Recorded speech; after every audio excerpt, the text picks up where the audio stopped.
I pick colors? Julie asked me, how do I pick colors for a quilt? Well, here is a simple instruction for you. When I go and buy fabric, I buy a big piece of something that has lots of color in it.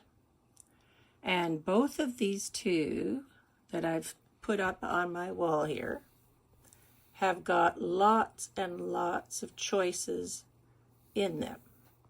So they're good starting points for picking fabrics for a quilt. Now, I might not use the whole piece of fabric at one time. I like cutting a piece off about 1/2 meter, putting it in my stash bin, and cut pieces little bits at a time and go with it.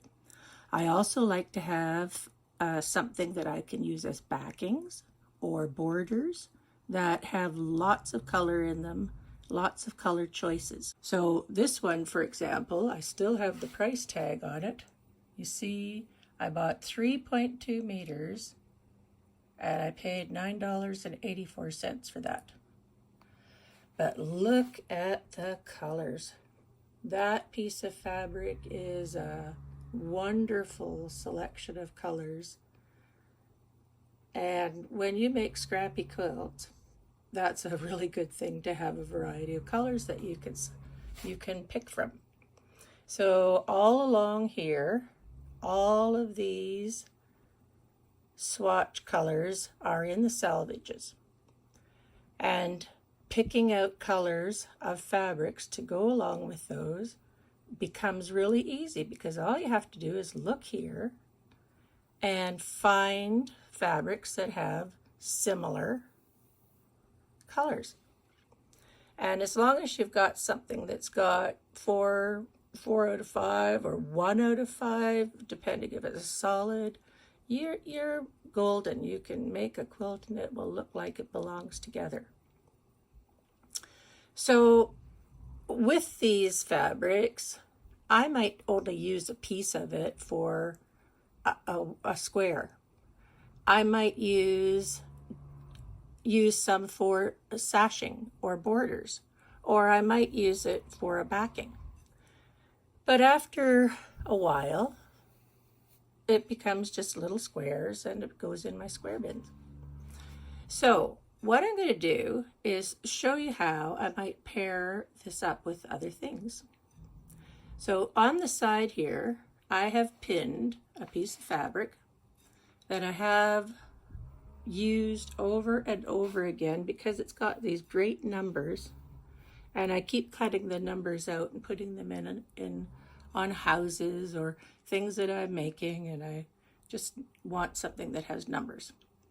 So this particular piece of fabric has got another color bar, just like the one I showed you. I haven't folded it the right way, but it compares to both of those in certain ways. Now, the way that I would use them, I would stand back a bit more, stand back a bit more, and see which one does it look nicer with. Well, the top one has got more of the same pinks and orangey colors.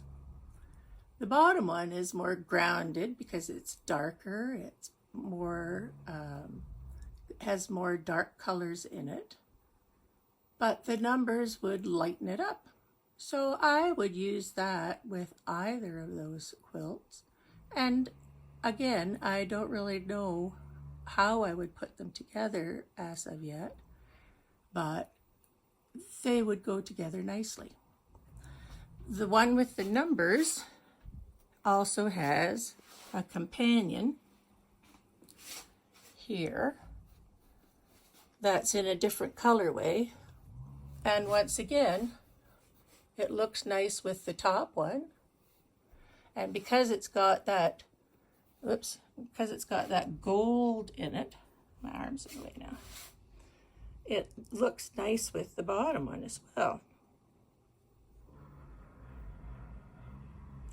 lots of similar tones in that fabric.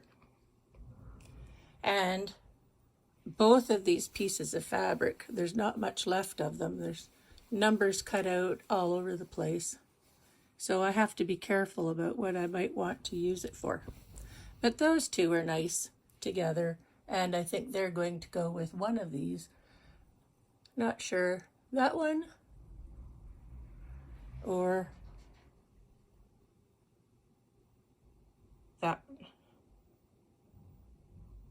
Now, after I get that part done, I take my fabric and I start laying them on my desk.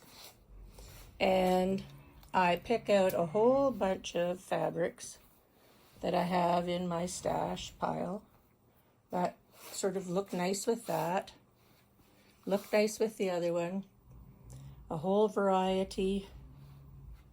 And eventually what I will do is pin them all up on the wall and decide which ones are going to stay and which ones aren't going to stay. And the way I do that is I start taking photographs with my digital camera and downloading the photographs onto my computer device, and then I can see in an instant which one looks nice and which one doesn't look nice, which one can stay and which one has to go. So basically, how do I decide that?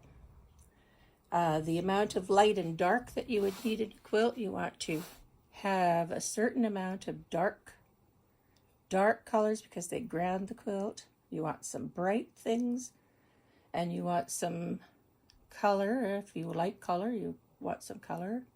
And if you want to match it to a big piece of fabric like the one on the wall, one of the ones on the wall, you have to decide which one is the one you want. So I have no idea what pattern I'm going to use.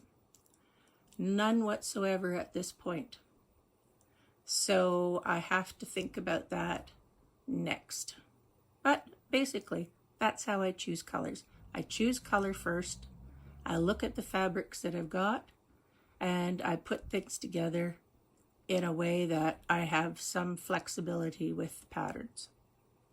And that's all I'm going to tell you right now. Thanks for listening. Bye.